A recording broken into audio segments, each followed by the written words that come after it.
তেজপুৰত পঞ্চায়ত নিৰ্বাচনৰ পূৰ্বে ৰাইজৰ দলৰ বৃহৎ যোগদান কাৰ্যসূচী প্ৰয়াত সাংসদ ডক্টৰ পূৰ্ণনাৰায়ণ সিংহৰ প্ৰতিমূৰ্তিত মাল্যাৰ্পণ কলাগুৰু বিষ্ণুপ্ৰসাদ ৰাভাৰ সমাধিস্থলীত শ্ৰদ্ধাঞ্জলি জ্ঞাপন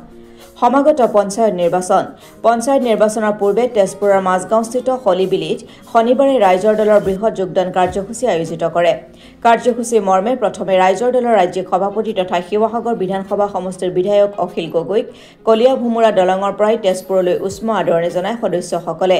তাৰ পিছত ৰাজ্যিক সভাপতি অখিল গগৈ পুনে পুনে তেজপুৰৰ প্ৰয়াত সাংসদ তথা মহাজাতি কাকতৰ জন্মদাতা ডক্টৰ পূৰ্ণনাৰায়ণ সিংহৰ প্ৰতিমূৰ্তিত মাল্যাৰ্পণ কৰি গভীৰ শ্ৰদ্ধাঞ্জলি জ্ঞাপন কৰি কলাগুৰু বিষ্ণুপ্ৰসাদ ৰাভাৰ সমাধিত শ্ৰদ্ধাঞ্জলি জ্ঞাপন কৰে তাৰ পিছত তেজপুৰৰ মাজগাঁৱৰ হলিবিলিত আয়োজিত ৰাইজৰ দলৰ বৃহৎ যোগদান কাৰ্যসূচীত অংশগ্ৰহণ কৰে তেজপুৰত ৰাইজৰ দলৰ ৰাজ্যিক সাধাৰণ সম্পাদক আলোকনাথে আধৰা ৰাইজৰ দলৰ বৃহৎ অনুষ্ঠানত শোণিতপুৰ জিলাৰ ৰাইজৰ দলৰ সভাপতি ৰবীন্দ্ৰ কুমাৰ বৰাৰ সভাপতিত্বত অনুষ্ঠিত হোৱা বৃহৎ যোগদান সভাত বিশিষ্ট অতিথি হিচাপে অংশগ্ৰহণ কৰে ৰাইজৰ দলৰ ৰাজ্যিক উপসভাপতি তথা প্ৰয়াত সাংসদ ডক্টৰ পূৰ্ণনাৰায়ণ সিংহৰ সুযোগ্য পুত্ৰ ডক্টৰ পৰশমণি সিংহৰ লগতে বহুকেইজন গণ্যমান্য ব্যক্তিয়ে উক্ত যোগদান কাৰ্যসূচীত আম আদমি পাৰ্টিৰ ৰাজ্যিক উপসভাপতি পদৰ পৰা বিদায় লৈ ঋষিৰাজ কণ্ডিল্যই ৰাইজৰ দলত যোগদান কৰে ইয়াৰ উপৰি শোণিতপুৰ জিলাৰ সভাপতি ৰাজীৱ বৰুৱা দেৱজানী গগৈৰ লগতে অৰ্ধশতাধিক আপৰ সদস্যৰ লগতে সদৌ অসম ছাত্ৰ সন্থাৰ কেইবাগৰাকীও প্ৰাক্তন সদস্য অসম আন্দোলনৰ জাতীয় শ্বহীদ পৰিয়ালৰ সদস্য আৰু অগপ কৰ্মীয়ে শনিবাৰে তেজপুৰত ৰাইজৰ দলত যোগদান কৰে ৰাইজৰ দলৰ সভাপতি অখিল গগৈৰ উপস্থিতিত তেজপুৰত এই বৃহৎ যোগদান কাৰ্যসূচী সম্পন্ন হয় তিনি গগৈ এক হোৱাৰ কথা পুনৰ ক'লে অখিল গগৈ তেজপুৰত এখন দলীয় সভাত অংশগ্ৰহণ কৰি ৰাইজৰ দলৰ সভাপতিয়ে গুৰুত্ব আৰোপ কৰিলে বিৰোধী ঐক্যৰ ক্ষেত্ৰত কংগ্ৰেছৰ ভিতৰত এতিয়াও বিজেপিৰ এজেণ্ট থকা বাবেই বিৰোধী ঐক্য সম্ভৱ হোৱা নাই বুলি মন্তব্য প্ৰদান অখিল গগৈ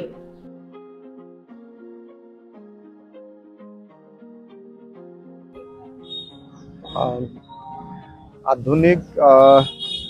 তেজপুৰ গঠনৰ এজন প্ৰধান কাণ্ডাৰী আজি পূৰ্ণনাৰায়ণ সিংহ ডাঙৰীয়াৰ স্মৃতিস্তম্ভত আমি আজি সেৱা ললো সকলোৱে পূৰ্ণনাৰায়ণ সিংহ ডাঙৰীয়া তেজপুৰৰ কেৱল এজন বিশিষ্ট ব্যক্তিয়ে নহয় সমগ্ৰ অসমৰ এজন অত্যন্ত গুৰুত্বপূৰ্ণ এজন শ্ৰমিক নেতা আছিলে বিশেষকৈ আমি সকলোৱে জানো যে ইমাৰ্জেঞ্চিৰ সময়ৰ জৰুৰীকালীন অৱস্থাত যেতিয়া গোটেই ভাৰতবৰ্ষৰ সংবিধানক নাইকিয়া কৰি দিবৰ কাৰণে দেশৰ মানুহৰ যি গণতান্ত্ৰিক অধিকাৰ সেই অধিকাৰ হৰণ কৰাৰ যি ব্যৱস্থা গ্ৰহণ কৰা হৈছিলে ইন্দিৰা গান্ধীৰ সেই কাৰ্যকালৰ সেই অত্যাচাৰৰ বিৰুদ্ধে গোটেই অসমৰ ৰাইজক নেতৃত্ব প্ৰদান কৰা এজন গুৰুত্বপূৰ্ণ ব্যক্তি আছিলে পূৰ্ণনাৰায়ণ সিংহ ডাঙৰীয়া তো কেৱল এজন এমপি নহয় আজি আমি কলিয়া ভুমুৰা ব্ৰিজখন যে দেখিছোঁ সেই ব্ৰিজ তৈয়াৰৰ ক্ষেত্ৰত ভৰলু নদী জীয়া ভৰলী নদীত চকীঘাট যি দলং সেই দলঙৰ নিৰ্মাণৰ ক্ষেত্ৰতো তেখেতৰ এটা গুৰুত্বপূৰ্ণ অৱদান আছে এজন সমাজবাদী নেতা এজন শ্ৰমিক নেতা আৰু অসমৰ সকলো জনগোষ্ঠীৰ লগত সম্পৰ্ক থকা নেতা আমি সকলোৱে জানো যে অৰুণোদয় অসমৰ আধুনিক ইতিহাসৰ প্ৰথমখন বাতৰি কাগজ বা আলোচনী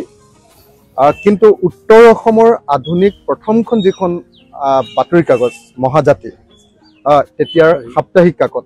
সেই সাপ্তাহিক কাকতখন পৰৱৰ্তী সময়ত দৈনিক কাকতলৈ ৰূপান্তৰ হৈছিলে তিনিদিনীয়া কাকতলৈ ৰূপান্তৰিত হৈছিলে সেই মহাজাতি কাকতৰ উত্তৰ অসমৰ প্ৰথমখন আধুনিক বাতৰি কাগজৰ জন্মদাতাও পূৰ্ণনাৰায়ণ সিংহ ডাঙৰীয়া গতিকে পূৰ্ণনাৰায়ণ সিংহ ডাঙৰীয়াৰ স্মৃতিস্তম্ভত সেৱা ল'বলৈ পোৱাটো তেজপুৰলৈ আহি সেইটো আমাৰ সৌভাগ্যৰ কথা আৰু পূৰ্ণনাৰায়ণ সিংহ অসম আন্দোলনৰ লগতে ভাষা আন্দোলনৰ ক্ষেত্ৰতো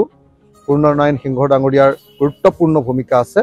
আৰু এতিয়া আমাৰ পূৰ্ণনাৰায়ণ সিংহৰ সুযোগ্য পুত্ৰ ডক্টৰ পৰশমণি সিংহ ডাঙৰীয়াও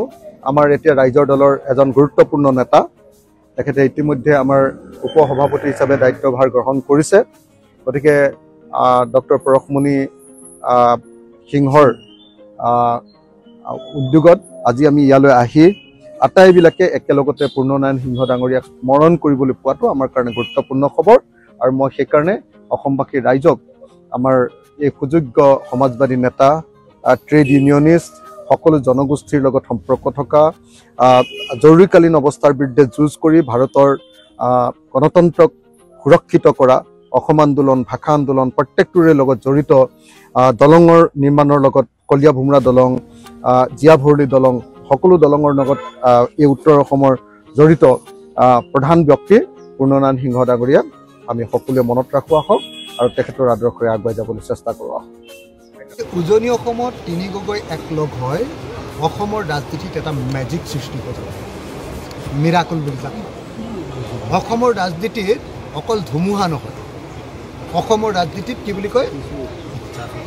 যাদু এটা তৈয়াৰ হৈ যাব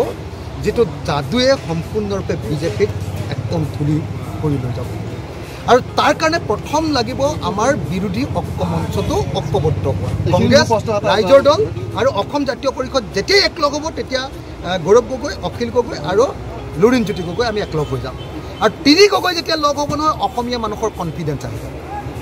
মই একদম খাটাংকে আপোনালোকক কৈ থৈছোঁ অসমৰ সকলো শ্ৰেণীৰ মানুহ আজি বিজেপি বিৰোধী আমিও ৰাইজৰ সেৱা কৰিবৰ বাবে আহিছিলোঁ আৰু এতিয়া ৰাইজৰ দলত যেতিয়া এজন বলিষ্ঠ নেতাৰ লগত সংগী হৈছোঁ গতিকে আমি ৰাইজৰ উন্নয়নৰ হকে সকলো ধৰণৰ কাম প্ৰতাৰণা প্ৰবঞ্চনাৰ বিৰুদ্ধে ৰাইজে কেনেকৈ কৰি একগোট হৈ থিয় হ'ব সেই বিষয়ে আমি যুঁজি যাম আৰু অখিল গগৈ ডাঙৰীয়াক শক্তিশালী কৰি আমি অহা বিধানসভা নিৰ্বাচনকে আদি কৰি সকলো ধৰণৰ নিৰ্বাচনত সজোৰে প্ৰতিদ্বন্দ্বিতা কৰি আমি এখন ৰাইজৰ দলৰ ৰাইজৰ চৰকাৰ বনাবলৈ চেষ্টা কৰিম।